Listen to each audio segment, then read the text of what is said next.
How your army journey started? Was it a conscious decision from the beginning, or you have a story from childhood? Growing up with the real life heroes like the heroes who sacrificed and ensured the victory in Kargil.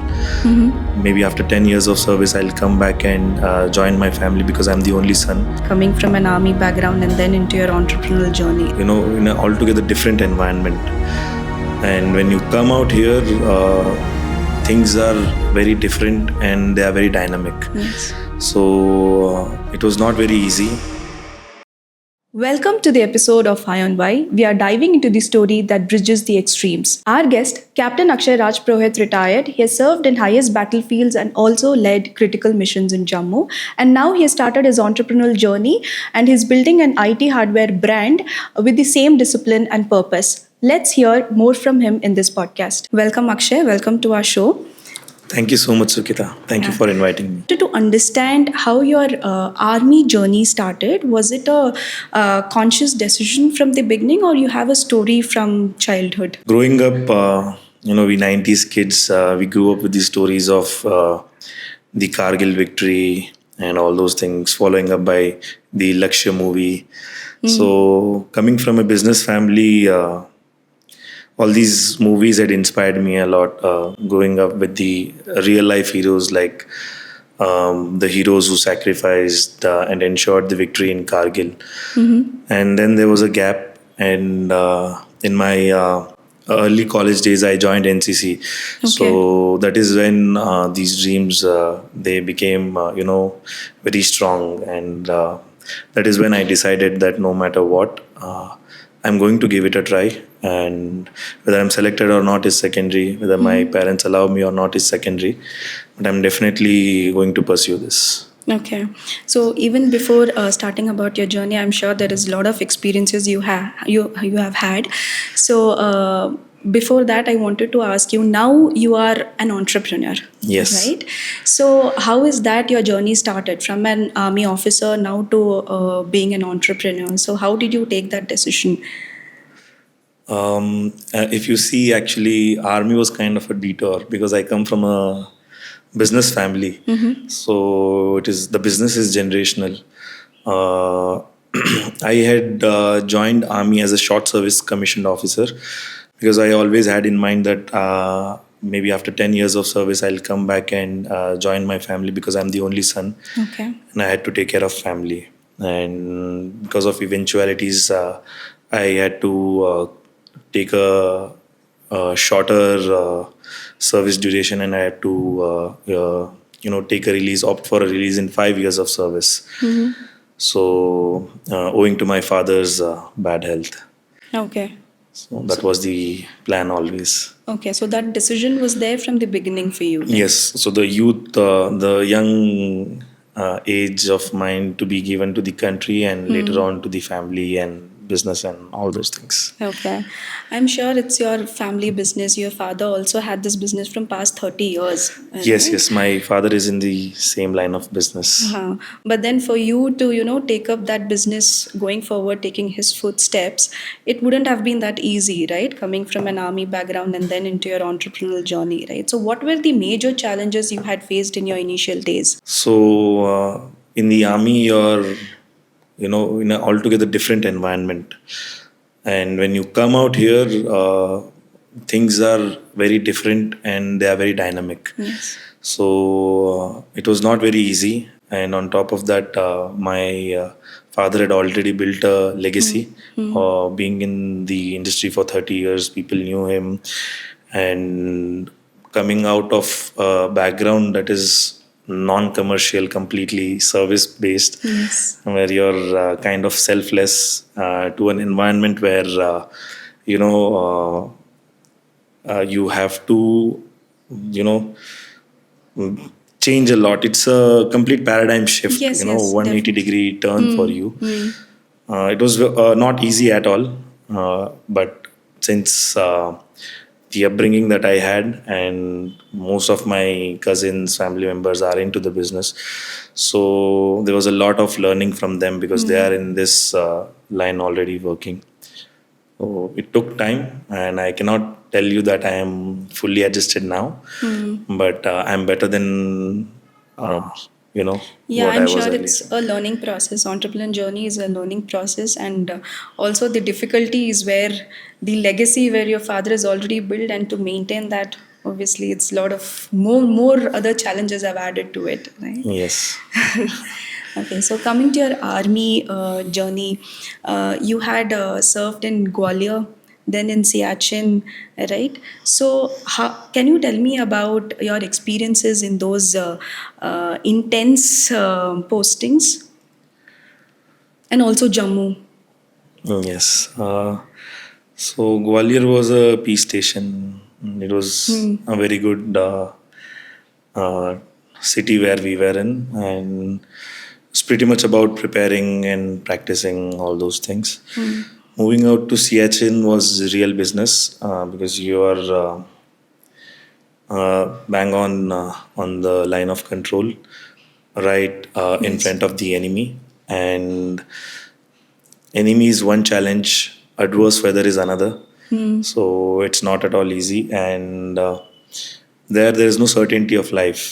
You see, you team of 10, you go to sleep, morning only 9 of you wake up. Sometimes there are sudden health conditions, wherein people are unable to breathe. There are so many situations like, hypo, wherein your lungs start filling with water. Sometimes there's a clot in your brain or some of the other, veins of your body. Okay. They cause a lot of problem, and medical help are not accessible. There are very basic medical help Right. that is there on the site where you are serving. And even if you are looking for an evacuation plan, you might need about 8 to 10 hours of lead time to plan that, because a lot of other paperwork and formalities are to be done. So it's not very easy, but being there and enduring that, it really makes you strong. It gives you a lot of strength, and it also grounds you. It makes you very humble. There, the need is of only survival. You're not planning to buy an Audi there. You're only planning to live another day. Yes. So it grounds you. It makes you very humble. I know, yeah, Siachen wouldn't have been really easy for you being at those bone chilling temperature zones, right? Yes. So, any more experience at Siachen, especially? When I was there, you generally go there for a 3 month tenure. So I was there for 3 months, and I was about to complete my 3 month tenure. And there was another officer who was supposed to come and relieve me. And as a youngster, I had a plan, that after I come down from Siachen, it's a very tough posting, 3 months of sacrificing everything, no internet, no network, no meeting friends. So I had a plan of, going to USA. I Okay. come down, I'll treat myself with a good trip. So that happened. That was the plan. I got inducted. I was there. I completed. So it's not very easy there. There's no entertainment. There's nothing much you can do. You don't know what's happening Of down. course. So you generally strike dates on the calendar. Okay, these many days to go. These many days to go. So on about 85th or 86th day, my reliever starts his induction journey, and I think on about 90th or 91st day, he reaches on the top.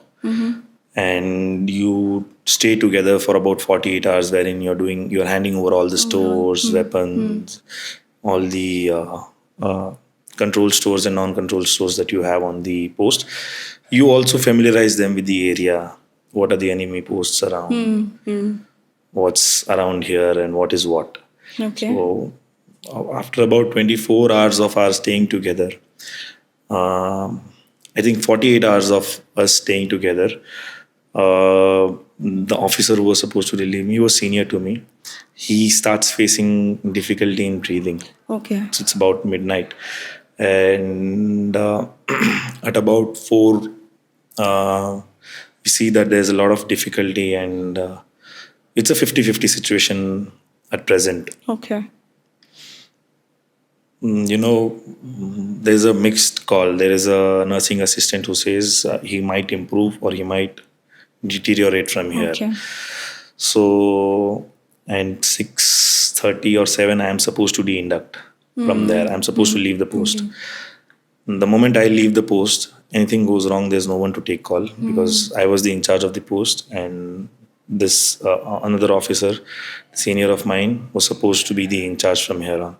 His situation was pretty critical, and it was this time because we are bang on line of control, and the helicopter has to come. So I have to make a call. Then there will be another call that will be made to Leh. Then Leh will make another call to Delhi, and probably there'll be a decision from top, and then again it will be percolated downstairs. And it was not very easy there because the helicopter had to fly, very close to line of control, or maybe at times it has to cross it also. So even the other side was to be informed that there will be an evacuation carried out. So if I delay it even by an hour, it might cost, might cost him life. So I had to take that call, and it happened. He got evacuated. I stayed there for another 3 months, 2.5 months. So a 24-year-old boy. Almost 6 months altogether, you stayed Yeah. there. For me, it was not easy because at this point, I had to come down and I had to plan my trip and I had to go. I'm not able to reason it with myself that why me. Why me? I was supposed to, by this time, after this, the another 3 months was all about, by this time I was supposed to be in Vegas. By this time I was supposed to be in New York. So it was very difficult time as long as I was there. And when I got down, I got to know there's COVID. There's something called COVID-19, and everything is shut. And had I, de-inducted on that day, and I had traveled to USA, there were very high chances that I would be stuck in some or the other quarantine facility in USA. So you are always planning small, and God is always planning something big. Yeah, true. So in Siachen, there's always like 3 months only you're deployed at that particular place, or how it is? So there are forward posts which are bang on in the glacier, and the weather is not favorable for any living being. So that tenure is only for 3 months on the forward post. Okay. At the rear, in the base location, generally people stay for 2 years. Okay. So this is something interesting. I wanted to, ask you about the mental health of the soldiers, because it's not easy for any soldier to, undergo the pressure and handle such threat situations like 24/7, right? And you have to keep always your head cool to take the important decisions at the right time, right? So how is the mental health of the soldiers? It's the army is already aware of the situations that are going to come in front of any soldier. So the training is designed in a manner wherein a person is trained day in and out to always be on the top of the situation. Mental health is situation based. It's person to person.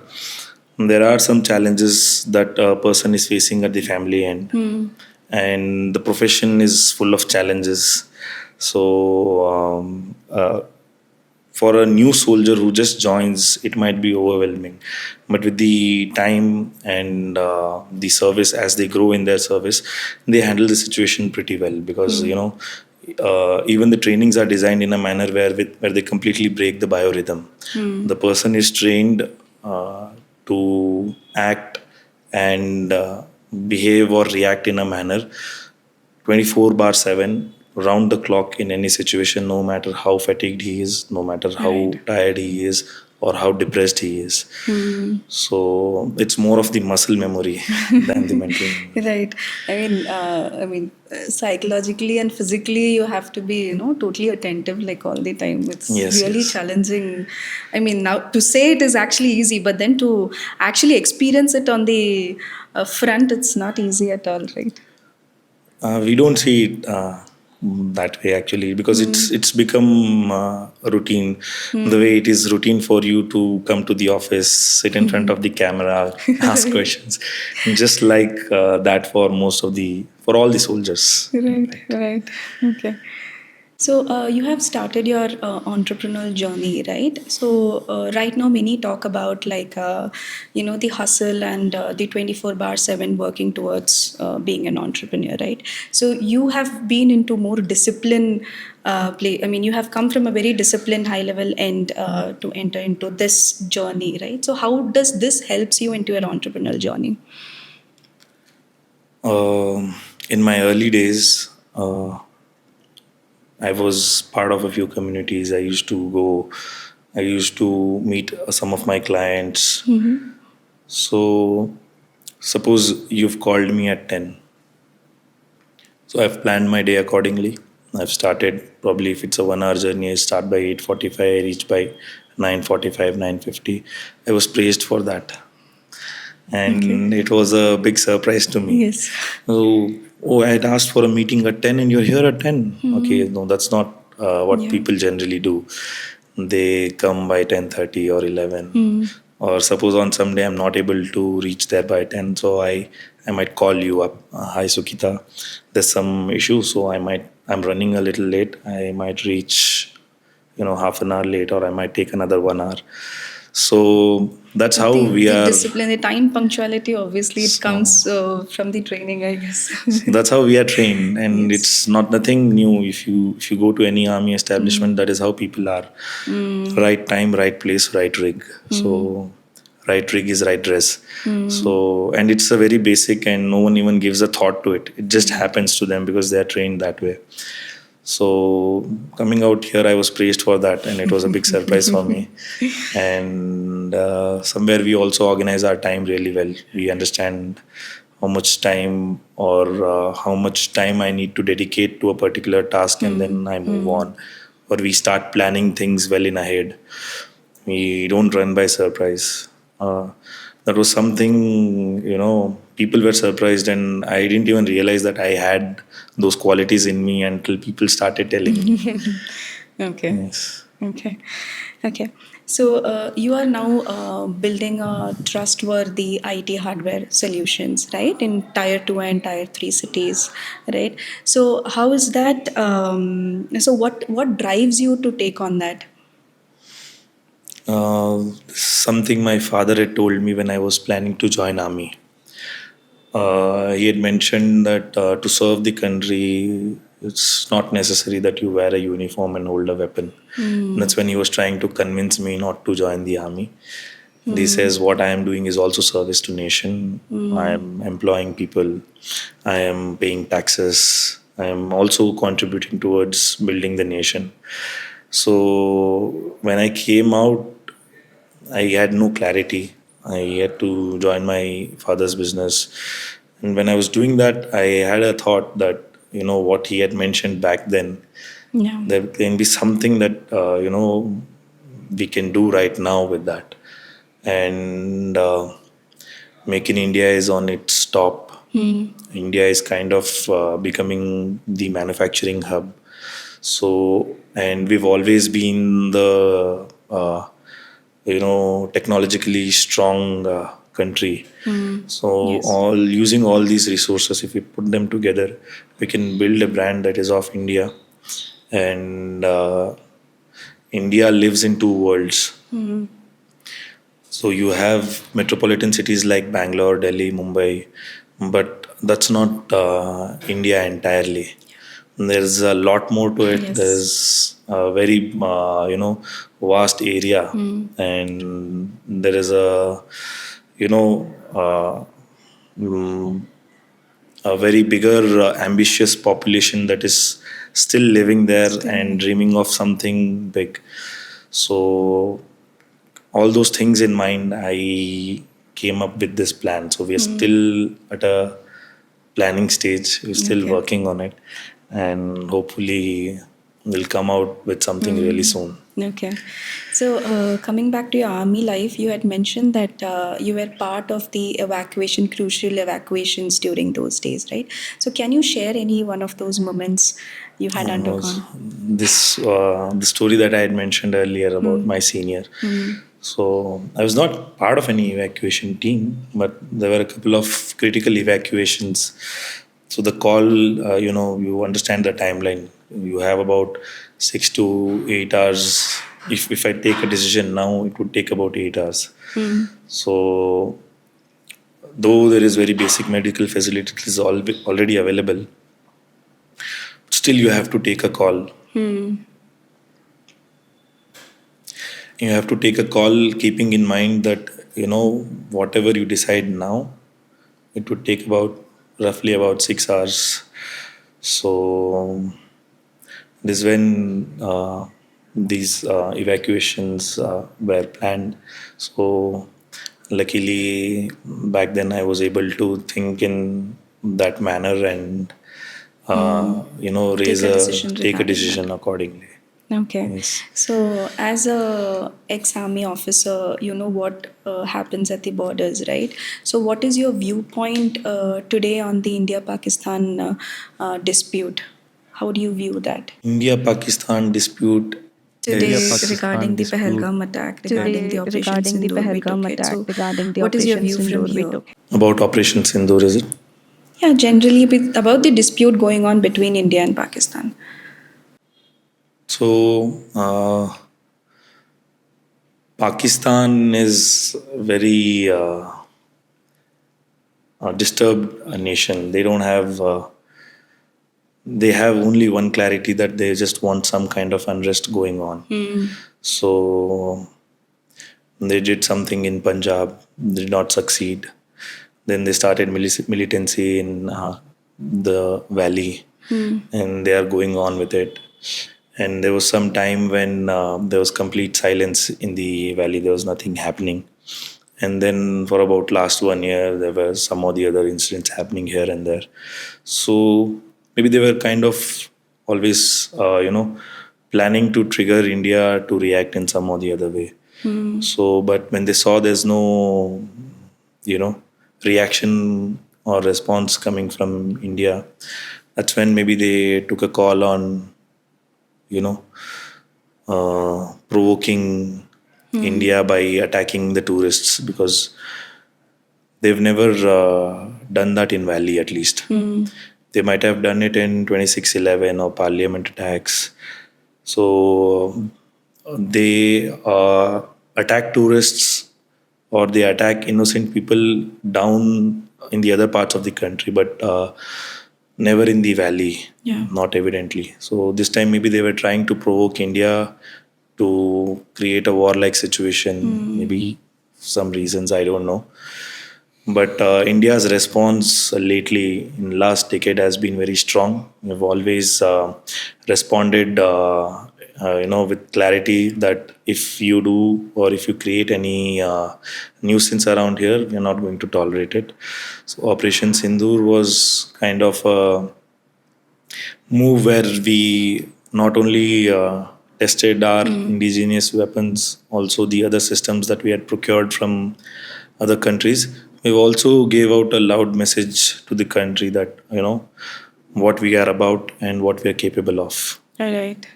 So you were also at Jammu for some time, right? Yes. Any experiences at Jammu, and how was Army man's life at Jammu? Can you just give some moments from there?